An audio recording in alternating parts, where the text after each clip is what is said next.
Well, Celia, Walden and our Mark are back with me now.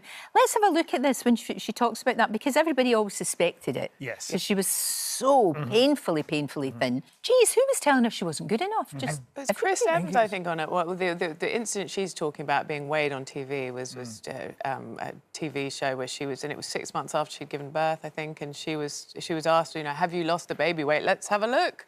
Step on the scale. It's quite incredible, and it was such a horrible time then when you think back, wasn't it? That was acceptable. How awful that she felt under pressure, especially just having had a baby. Yeah, but I think the women, you know, everyone will be able to relate to that idea that you're always, as a woman, you do, whether you're in the public eye or not, you're always going to have your flaws sort of pointed out to you by people in almost a kind of, oh, darling, you need to do something about this sort of.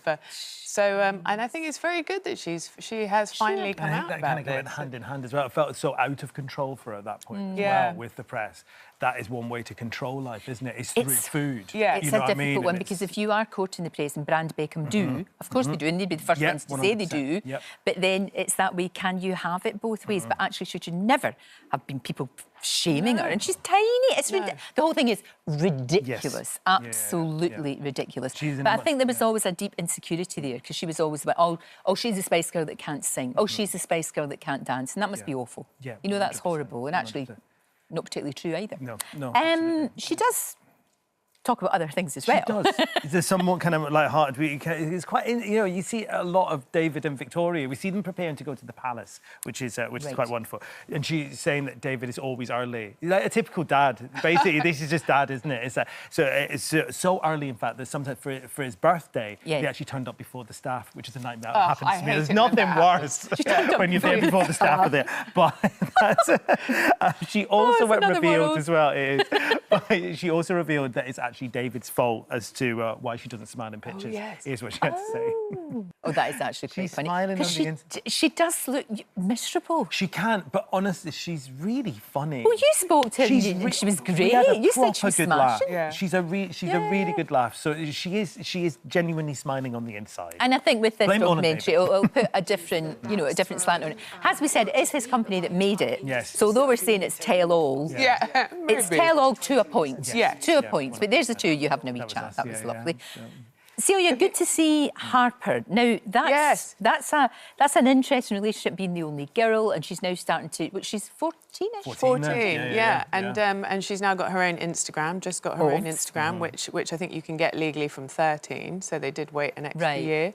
But actually, Mark and I were just talking about that and how, she was very, very present in the, in the public eye for when she was growing up, I suppose, and we saw them reading sort of bedtime stories to her, and there was the infamous thing of David kissing her quite a lot on the lips in pictures, and then it does feel as though maybe they've reined that back in a little bit with her. I think that's very wise. Yes, I do. I think that's very wise. And I feel they've almost left it down to her now to almost kind of decide, no, I want to go on Instagram. If you've grown up in that, if you've grown up in that world, I mean, that is the world that you. I do think they keep her away massively, though, and also I know she's very protective over her when it comes to that eating and things like that because of the struggles that she went through. Of course, but she still is there at the fashion shows and all that. And why shouldn't she be? Why shouldn't she? It's her mum. Let's have a look at Harper and her mum. That's really funny, because she's a mom. No, you might have been a Spice Girl, but that's not how it goes. Oh, that's so funny.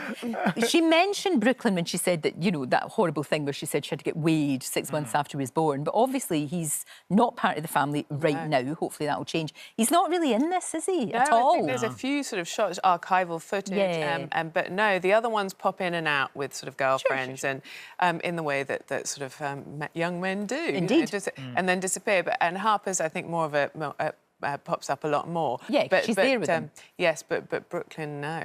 How sad. It's really I think that's really sad. I think it's a horrible situation. And it kind of seems, because it's so in the public eye, it just seems a little bit unfixable. Yeah. She talks a lot about, about the whole Spice Girls thing. I mean, I know it was only a few years of her life and now she's into a different world, but she wouldn't be doing what she was doing if it wasn't for that. And she talks as well about, being a wag, a wife and girlfriend. Well, she was head wag, wasn't she? Yeah. She was the wag of wags. Yeah. You know what I mean? That was and I think in the end she ended up almost kind of becoming that wag, because that was around the same time that the Spice Girls split up. Oh, so it kind of, I think it was. So that was a job. It almost felt like a job, but I think she did feel very lost. Here's what she had to say. Do you know that was so interesting when you looked at her eyes there? She did look like a little deer trapped in the headlights. Didn't she? Yeah. You know, and out of control a bit. You know, not having control of her life. And it's always quite helpful for when young people who aspire to fame so much, particularly in the current climate, and for them to see, it's really not always that great when you get it, and particularly when you get it young. It's very hard,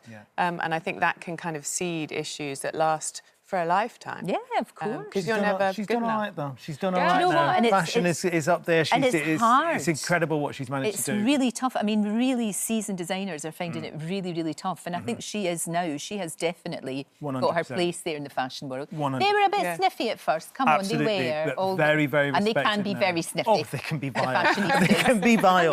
And they were not nice to her at all. I think once a beauty went and launched, what that does is, one, it injects money into the company. Yeah, but the also beauty range. It propels people then know it. Yeah. So it's on the corner shop at Selfridges at the moment. Yeah. You've got your beauty, you've got the handbags, you've got it all there. So, yeah, she's done good. Thank you both. Fascinating watch it's going to be. Hi there, thanks so much for watching our YouTube channel. We upload new videos every single day. So click here if you're interested in this video or head to the homepage for more amazing content.